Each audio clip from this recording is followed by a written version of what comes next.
Assalamualaikum warahmatullahi wabarakatuh. Halo teman-teman semua, kembali lagi di video pembelajaran jaringan komputer.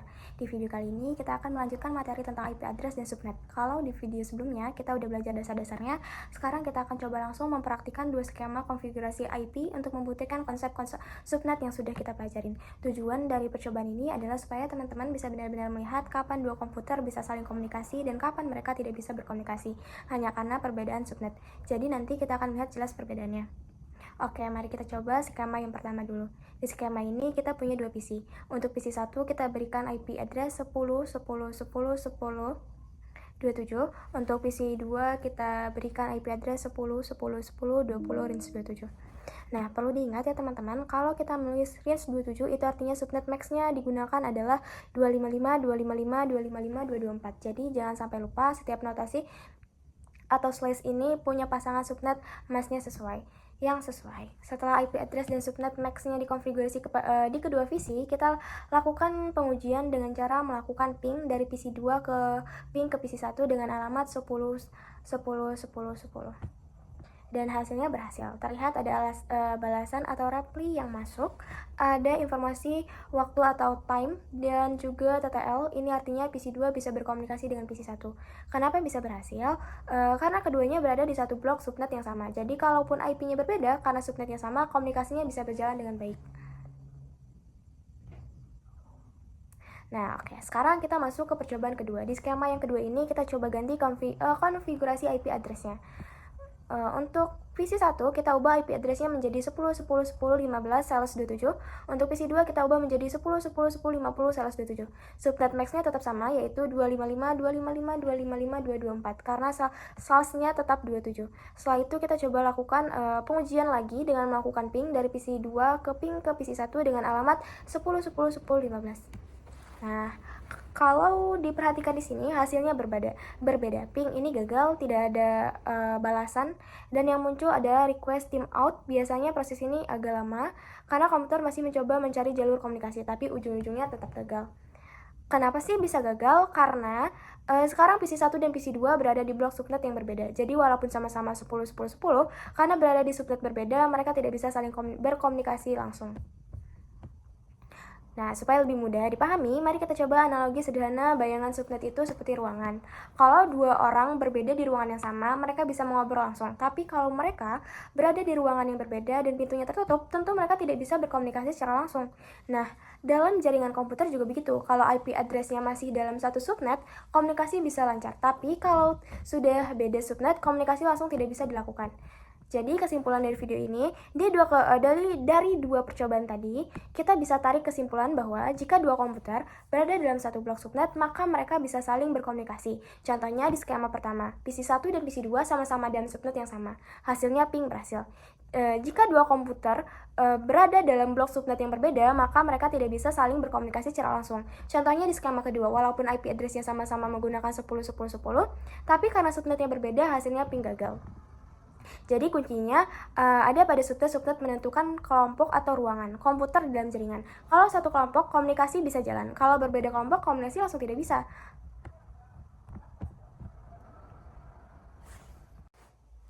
Nah, pada kesempatan kali ini kita akan belajar tentang networking device atau perangkat jaringan.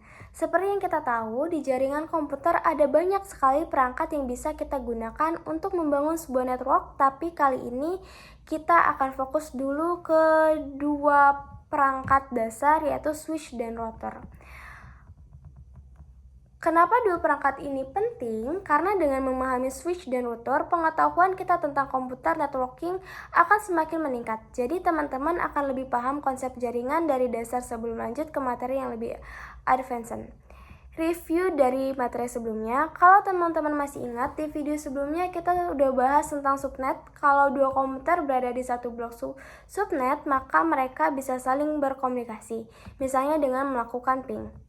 Tapi kalau dua komputer berada di blok subnet yang berbeda, maka mereka tidak bisa saling ping secara langsung. Nah, konsep ini yang akan kita pakai untuk memahami fungsi dari switch dan router. Kalau switch, sekarang kita bahas dulu tentang switch. Switch itu digunakan untuk menghubungkan banyak komputer yang berada dalam satu blok subnet. Misalnya, kalau kita hanya punya 2 PC, maka kita bisa langsung menghubungkan keduanya. Tapi bagaimana kalau kita punya 3 PC, 4 PC, bahkan sampai 100 PC? Nah, untuk mengubahkan banyak komputer, inilah kita butuh switch. Switch bentuknya kotak dengan simbol panah bolak-balik. Di dalam switch terdapat port, biasanya 20 port, dan juga yang 48 port, tergantung jenisnya. Jumlah port ini menentukan berapa banyak komputer yang bisa kita hubungkan. Contohnya nih, PC 1 IP-nya 10 10 10 2, PC 2 IP-nya 10 10 10 3, PC 3-nya IP 10 10 10 4, PC 4-nya IP 10 10 10 5. Kalau semua komputer ini berada dalam satu subnet, maka mereka bisa saling komunikasi. Tapi misalnya ada PC 5 dengan IP 10 10 10 50 yang ternyata berada di subnet berbeda, maka PC 5 tidak bisa berkomunikasi dengan PC 1 sampai 4. Jadi intinya switch hanya bisa menghubungkan komputer yang berada dalam subnet yang sama. Nah, bagaimana kalau kita ingin menghubungkan komputer di subnet yang berbeda? Disinilah fungsi router. Router digunakan untuk menghubungkan antara subnet. Simbolnya biasanya bulat dengan tanda X di dalamnya. Contohnya begini. Ruang 1 punya switch dengan komputer-komputer di subnet pertama. Misalnya 10 10 10X. Ruang 2 punya switch 2 dengan komputer-komputer di subnet kedua. Misalnya 10 10 35X. Komunikasi di dalam ruangan 1 bisa dilakukan dengan switch 1. Komunikasi di dalam ruangan 2 bisa dilakukan dengan switch 2. Tapi kalau komputer di ruangan 1 ingin komunikasi dengan komputer di ruangan 2, kita butuh rotor untuk menjabatinya. Caranya, switch 1 dan switch 2 sama-sama dihubungkan ke rotor. Dengan begitu, komputer di subnet pertama bisa berkomunikasi dengan komputer di subnet kedua. Jadi, kesimpulannya adalah switch digunakan untuk menghubungkan banyak komputer dalam satu subnet. Router digunakan untuk menghubungkan komputer yang berada di subnet berbeda. Dengan memahami perbedaan mendasar seperti switch dan router, ini teman-teman akan lebih mudah mengerti bagaimana jaringan komputer dibangun, baik untuk skala kecil seperti di lab sekolah maupun skala besar seperti jaringan kantor dan internet. Kita akan langsung masuk ke praktek menggunakan switch di Cisco Packet Tracer. Kalau di video sebelumnya kita sudah belajar konsep dasar IP address dan subnet, kali ini kita akan membuktikan bagaimana beberapa komputer bisa saling berkomunikasi ketika dihubungkan ke sebuah switch. Oke, kita mulai ya. Di sini saya sudah membuka aplikasi Cisco Packet Tracer. Kalau teman-teman belum terbuka, silahkan dibuka dulu aplikasi supaya bisa langsung mengikuti langkah-langkah ini. Pertama, kita akan memasukkan sebuah switch ke dalam area kerja. Caranya mudah, tinggal klik menu Network Device, lalu pilih switch, kemudian drag and drop ke area kerja. Selanjutnya, kita hubungkan komputer ke switch. Di sini, kita punya 5 PC, yaitu PC 0 sampai PC 4. Kabel yang tadinya menghubungkan PC langsung antara PC, kita hapus dulu.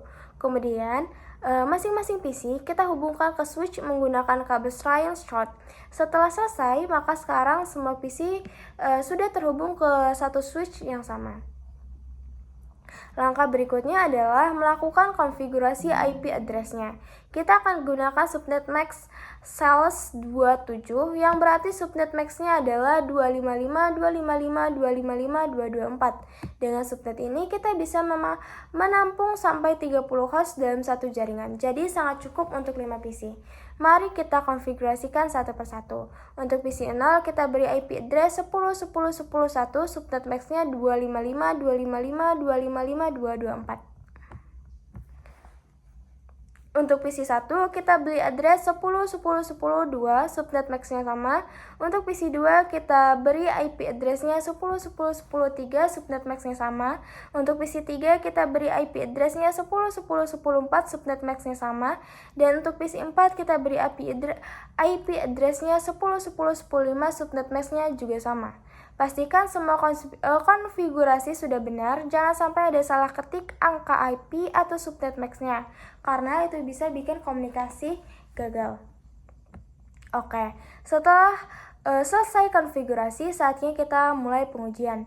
Cara pertama adalah menggunakan command prompt di PC. Misalnya dari PC 0 kita coba ping ke PC 1. Kalau berhasil, akan muncul reply dengan informasi time dan TTL. Itu artinya komunikasi antara PC berhasil. Cara kedua, kita bisa uji dengan mengirim paket data menggunakan fitur ADD Simple PDU. Caranya, tinggal klik ikon pesan, lalu pilih PC0 sebagai sumber, kemudian klik PC1 sebagai tujuan.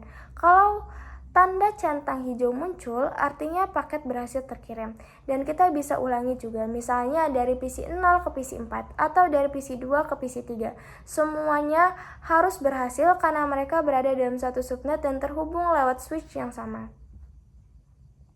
Dari percobaan ini, kita bisa mengambil beberapa poin penting.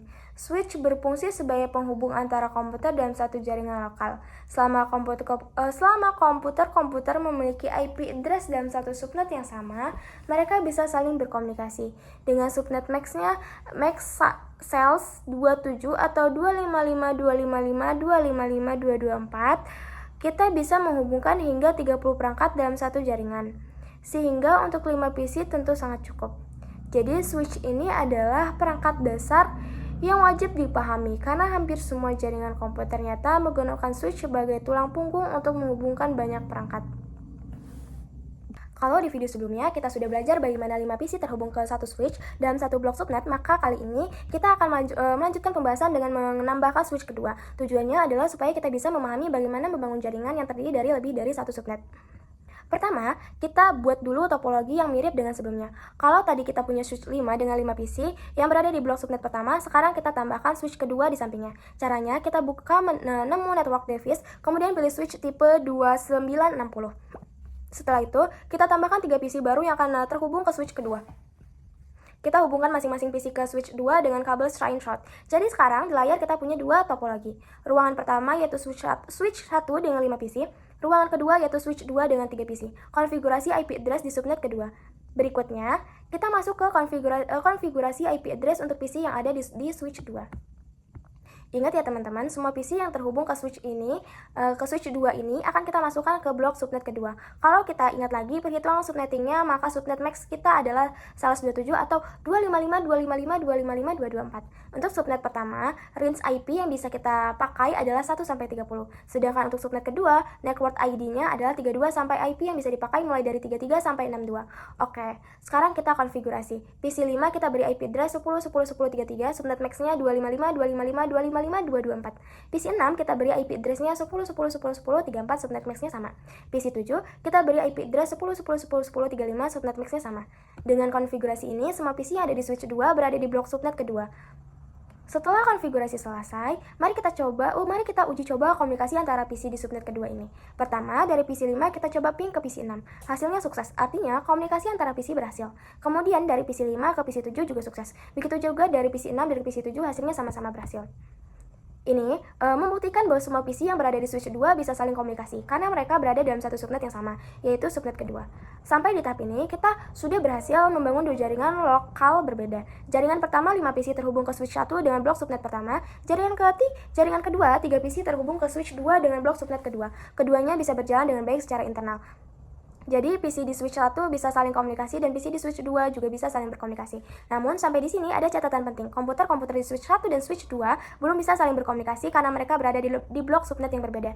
Nah, inilah yang nantinya akan jadi alasan kita membutuhkan perangkat baru yaitu router yang berfungsi menghubungkan antara subnet.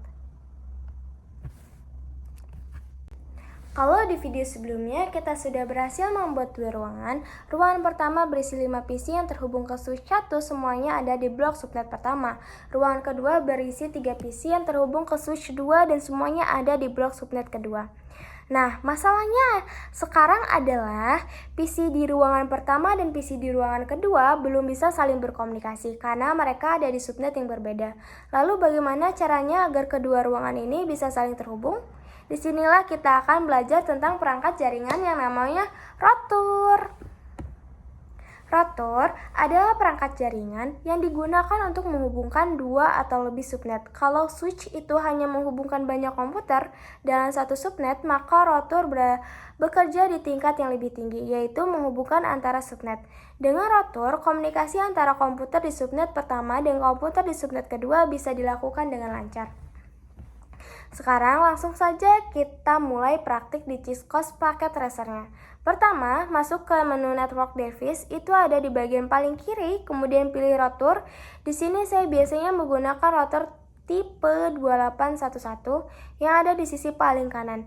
Jadi kita tarik rotor ini ke tengah-tengah topologi, posisinya di antara switch 1 dan switch 2. Setelah itu kita hubungkan kabel dari switch 1 ke rotor, lalu dari switch 2 ke rotor. Jadi sekarang secara fisik kedua switch sudah terhubung ke rotor. Sekarang masuk ke tahap yang paling penting, yaitu konfigurasi. Rotor ini punya beberapa interface fast internet yang bisa kita aktifkan satu persatu. Interface pertama yang terhubung ke switch 1 harus kita beri IP address dari blok subnet pertama. Misalnya, kita pakai IP 10.10.10.30/27 karena 31 dengan alamat broadcast yang tidak bisa dipakai. Interface kedua yang terhubung ke switch 2. Kita beri IP address dari blok subnet kedua. Misalnya, kita pakai IP 10.10.10.62/27 karena 68 juga alamat broadcast. Jadi di sini kita konfigurasikan masing-masing interface di rotor dengan IP address yang sesuai dengan subnet yang terhubung. Jangan lupa untuk mengaktifkan interface dengan perintah no shutdown atau paket tracer, cukup klik on. Setelah konfigurasi selesai, sekarang rotor sudah siap bekerja. Rotor inilah yang akan jadi jembatan komunikasi antara dua ruangan. Kita bisa langsung uji coba, misalnya dari PC di ruangan pertama, kita coba ping ke PC di ruangan kedua. Kalau konfigurasi sudah benar, maka ping akan berhasil. Ini membuktikan bahwa rotor sudah berjalan fungsinya dengan baik, yaitu menghubungkan antara subnet. Oke teman-teman, jadi kesimpulannya adalah switch hanya bisa digunakan untuk menghubungkan komputer dalam satu subnet. Kalau ada dua subnet berbeda, maka kita membutuhkan rotor untuk menghubungkannya.